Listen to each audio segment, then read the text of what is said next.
اعوذ باللہ من الشیطان الرجیم بسم اللہ الرحمن الرحیم۔ بسم اللہ الرحمن الرحیم۔ آج میں آپ لوگ کو ایام 20 کے روزوں کے بارے میں اور اس کے کیا ہمارے جسم میں طبی فوائد ہوتے ہیں اس کا تذکرہ کریں گے انشاءاللہ العظیم۔ سب سے پہلے ہم یہ جان لیتے ہیں کہ یہ 20 یہ ہے کیا۔ عربی زبان میں 20 کہتے ہیں سفیدی کو، اور بعض اوقات روشنی کو بھی کہتے ہیں۔ قمری مہینوں کی 13، 14 اور 15 تاریخ کو ایام 20 کہتے ہیں۔ چاند ان دنوں میں بہت روشن ہوتا ہے اور اس کے بعد چاند کی سفیدی آہستہ آہستہ کم ہوتی چلی جاتی ہے۔ سنن نسائی کی ایک حدیث ہے جس کے مفہوم ہے، آپ صلی اللہ علیہ وسلم نے حضرت ابو ایوب انصاری رضی اللہ عنہ سے ارشاد فرمایا کہ تم 13، 14 اور 15 تاریخوں میں روزہ رکھا کرو۔ آپ صلی اللہ علیہ وسلم ان روزوں کی بہت ترغیب فرمایا کرتے تھے۔ فرمایا، جس نے ایام 20 کے 3 روزے رکھے گویا اس نے پورے مہینے کے روزے رکھے۔ 3 دن کے بدلے 30 دن روزے رکھنے کا ثواب ملتا ہے۔ ایام 20 کے روزے رکھنا بعض کہتے ہیں کہ مستحب ہے اور بعض کہتے ہیں کہ سنت ہے۔ سنت اس لیے ہے کیونکہ آپ صلی اللہ علیہ وسلم نے اسے ہمیشہ رکھا ہے۔ سفر میں رہے، حضر میں رہے، آپ نے اسے کبھی بھی نہیں چھوڑا۔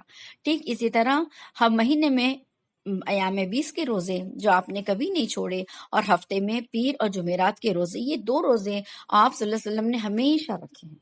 پیر اور جمعرات کا روزہ رکھنے کی حکمت یہ تھی کہ پیر اور جمعرات یہ 2 دن ایسے ہوتے ہیں جس کے اندر ہمارے نام اعمال اللہ کے سامنے پیش ہوتے ہیں۔ حالانکہ اللہ ہمارے ہر حرکات و سکنات کو جانتا ہے، لیکن جو ہمارا کتاب کی شکل میں نام اعمال جو فرشتے لکھ کر جاتے ہیں وہ سب کے سب اللہ کے جو بینک ہے اس کے اندر پورا ڈپازٹ ہو جاتا ہے، یعنی سمجھو سیو ہو جاتا ہے۔ لہٰذا آپ صلی اللہ علیہ وسلم کی دلی خواہش تھی کہ میں چاہتا ہوں کہ جس وقت میرا نام اعمال پیش ہو اس وقت میں روزے کی حالت میں رہوں، اسی لیے آپ صلی اللہ علیہ وسلم اس کا بہت اہتمام کرتے تھے۔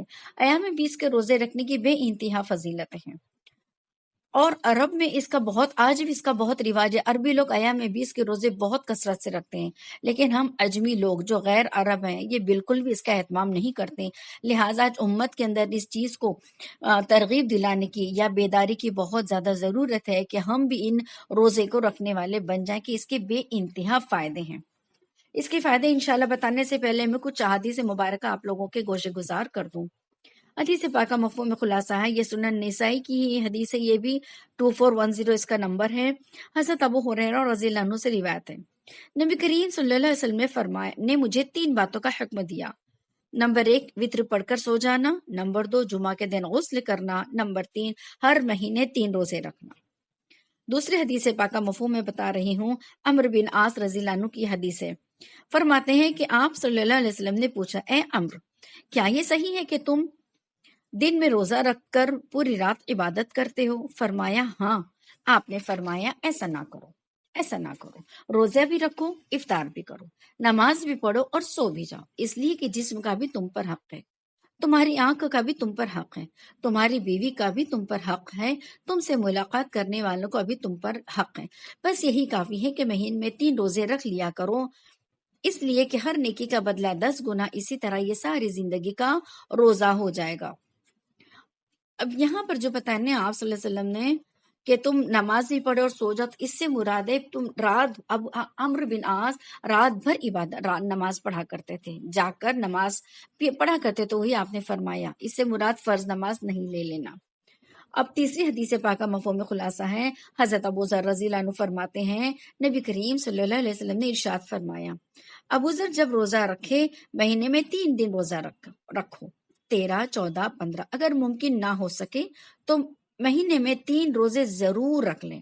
اب پہلی جو حدیث عمرو بن عاص کی، اس میں تین روزوں میں پورے مہینے میں رکھنے کی بات کی گئی، لیکن اس حدیث میں 3 روزے سے مراد 13، 14 اور 15 تاریخ لیا گیا ہے نا، یعنی ہمارے لیے دیکھو کتنی آسانی فرما دی گئی، الحمدللہ ثم الحمدللہ، کہ ہم پورے مہینے میں اگر ہم 13، 14، 15، کیونکہ عورتوں کے لیے ممکن نہیں ہے کہ ہر وقت 13، 14، 15 کے روزے مل جائیں، مردوں کے لیے بھی بس اوقات ممکن نہیں ہے، لہٰذا یہ جو حدیث عمرو بن عاص کی الحمدللہ یہ ہمارے لیے بہت آسانی والی ہے کہ پورے مہینے میں اگر ہم 3 دن روزہ رکھ لیتے ہیں تو ہم پورا مہینہ روزہ رکھنے والوں میں شمار ہو جائیں گے، اور اگر ہم نے ان روزے کو بالکل مضبوطی سے تھام لیا تو ہم اللہ کے سامنے کہہ سکتے ہیں ہم نے پوری زندگی روزہ رکھا۔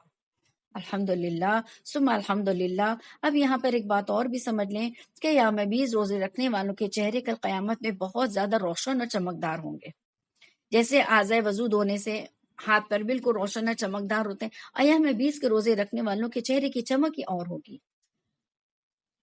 اور ان کا چہرہ ایسا سورج چاند کی روشنی سے بھی زیادہ چمکے گا۔ اب اس کے میں تھوڑے سے طبی فوائد بتاتی ہوں، چونکہ آج کل سائنسدانوں کی ریسرچ ہمارے نبی صلی اللہ علیہ وسلم کی ایک ایک سنت پر بہت زیادہ ریسرچ چالو ہے، لہٰذا ان لوگوں نے ریسرچ کی روزے کے بارے میں، ان کی سائنس کی ریسرچ بتاتی ہے کہ روزہ رکھنا صحت کو اچھا اور تندرست بناتا ہے۔ 3 دن پیٹ خالی رہنے سے بہت سی بیماریوں سے جسم پاک و صاف ہو جاتا ہے۔ اب اس کے طبی فوائد میں دیکھیں، ان 3 دنوں میں جب چاند اپنے عروج پر ہوتا ہے، اس وقت انسانی جسم میں جو فاضل مواد ہوتا ہے وہ تحلیل ہو کر انہیں پگھل جاتا ہے، اور تحلیل ہونے میں روزے سے مدد ہوتی ہے۔ ڈاکٹرز کا کہنا ہے کہ ان دنوں بھوکا رہنے سے وہ مادہ، گاڑھا مادہ آسانی سے تحلیل ہوتا ہے، لہٰذا روزے سے جہاں ہمیں آخرت کا فائدہ ملتا ہے تو وہاں ہمیں جسمانی فائدہ، دنیا کا فائدہ بھی مل جاتا ہے۔ اور دوسرا یہ ہے، روزہ خواہشات پر کنٹرول سکھاتی ہے۔ ہماری انرجی دریا کی طرح ہے، جتنی زیادہ انرجی دریا استعمال ہوتی ہے اتنی زیادہ انرجی بنتی ہے۔ ٹھیک اسی طرح ہمارا جسم، جیسے کہ ہمارے جسم میں ہم بلڈ ڈونیٹ کرتے ہیں، بلڈ ڈونیٹ کرنے میں کیا ہوتا ہے، ہمارے جسم میں جتنی ہمارے خون میں بیماریاں تھی، بلڈ ڈونیٹ سے پوری بیماری جسم کے باہر چلی گئی۔ اب کیا بچا؟ اب جب نیا خون جو بنا، جو ہمارا جسم 8 دن کے اندر نیا تازہ خون جوان بچوں کا بنا دیتا ہے، لہٰذا اب جو نیا تازہ خون بنا وہ بیماریوں سے پاک و صاف بنا ہے، اور ہمارا جسم اس صورت میں ہم نے بلڈ ڈونیٹ کر کے کسی کی مدد بھی کر دی ہے۔ اگر ہمارے جسم میں کوئی خون ہو بھی گندگی، اس کا اثر انشاءاللہ میں سمجھتی ہوں کسی دوسرے جسم پہ نہیں جاتا ہوگا، اور یہ ہے کہ ہمارا جسم بالکل بیماریوں سے پاک ہوتا ہے، کیونکہ جسم میں بھوک کی وجہ سے غلیظ سڑا گلا جو کینسر کا مادہ ہوتا ہے وہ ہمارے جسم کے دوسرے سیلز، وہ کینسر کے سیلز کو کھانے لگتے ہیں۔ جب ان کو کھانا نہیں ملتا، جو بھی ہیلدی سیلز نہیں ملتا، وہ کیا کرتے ہیں، کینسر کے سڑے گلے سیلز کو کھانے لگتے ہیں، اور اس طریقے سے بھی جسم بیماریوں سے پاک ہو جاتا ہے۔ اگر یہ طریقہ نہ ہو، اگر ہم بھوکے روزہ نہ رکھتے ہیں، تو اس کی دوسری صورت ہمارے جسم سے فاضل مادہ نکلنے کی یہ ہوتی ہے کہ ہمارے جسم میں یا تو پھوڑے نکل آتے ہیں یا ہمارے سر میں پھوڑے نکل آتے ہیں، اور اس کے ذریعے سے ہمارے جسم کا غلیظ مادہ جو ہے باہر نکلتا ہے۔ تو روزہ رکھنا جہاں ہمارے لیے دنیا اور آخرت دونوں کے لیے بہتری ہے، اسی طرح روزہ کینسر کی بیماری کو دور کرتا ہے۔ کینسر کے مریضوں کا بھوکا رکھ کے علاج کیا گیا، اور یقین مانیے وہ لوگ تندرست و توانا ہو گئے، کیونکہ میں نے جیسے ابھی آپ کو بتایا، بھوک کی وجہ سے جسم کے جو سیلز، جو ہیلدی سیلز ہیں، ان کو کھانا نہ ملنے سے کیا کرتے ہیں، کینسر کے خلیے کو کھانا شروع کر دیتے ہیں، اور سٹیج پر مر جانے سے اچھا ہے کہ روزے کے ذریعے سے جسمانی فوائد حاصل کریں۔ اس کے آگے کا جو فائدہ یہ ہے کہ قوت برداشت بڑھتی ہے، روزہ رکھنے سے قوت برداشت بڑھتی ہے۔ کئی گھنٹہ بھوکا رہنے پر بھی کام کرنے کا بندہ عادی ہو جاتا ہے، اور جب بندہ کم کھانے پر کام کا عادی ہو جاتا ہے تو کم گزارے پر عادی ہونے لگ جائے تو انشاءاللہ اس کی صحت یوں بھی بن جائے گی۔ کینسر کی سب سے بڑی وجہ موٹاپا ہے، یعنی ہم اپنی ضرورت سے زیادہ کھائیں اور کھانے کے بعد اس کو ہم یوٹیلائز نہ کریں۔ عائشہ رضی اللہ عنہا سے کسی نے پوچھا، آپ صلی اللہ علیہ وسلم ہر ماہ 3 روزے رکھا کرتے تھے؟ فرمایا ہاں۔ پوچھا کن دنوں؟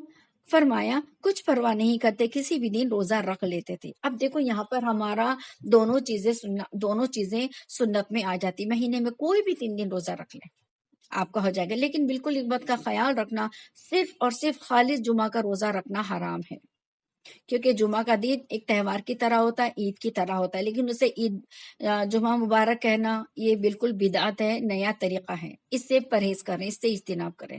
لیکن جمعہ کا اگر آپ چاہتے ہیں کہ کیونکہ جمعہ کے دن ہر عمل کا اجر 70 گنا بڑھ جاتا ہے، تو اس صورت میں یا تو پھر جمعرات اور جمعہ کا روزہ رکھیں یا جمعہ اور سنیچر کا، لیکن صرف تنہا ایک روزہ جمعہ کا نہ رکھیں۔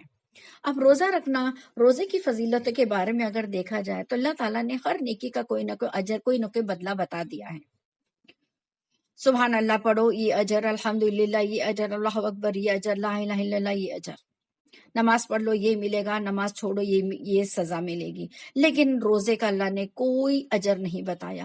احادیث مبارکہ کے کتنی ہی کتابیں آپ اٹھا لیں، کسی کتاب میں آپ ایک روزے کا بدلہ آپ کو ملے گا ہی نہیں، کیونکہ روزہ ایک واحد عبادت ہے جس کا بدلہ اللہ تبارک و تعالیٰ خود دیں گے۔ فرشتوں سے صرف حکم کیا جاتا ہے کہ تم میرے بندے کے روزے کو جو کا توں لکھ دو، اس کا بدلہ میں دوں گا۔ اور ایک دوسری حدیث مبارکہ میں ہے، اللہ تبارک تعالیٰ ارشاد فرماتے ہیں کہ روزے کا بدلہ میں خود ہوں۔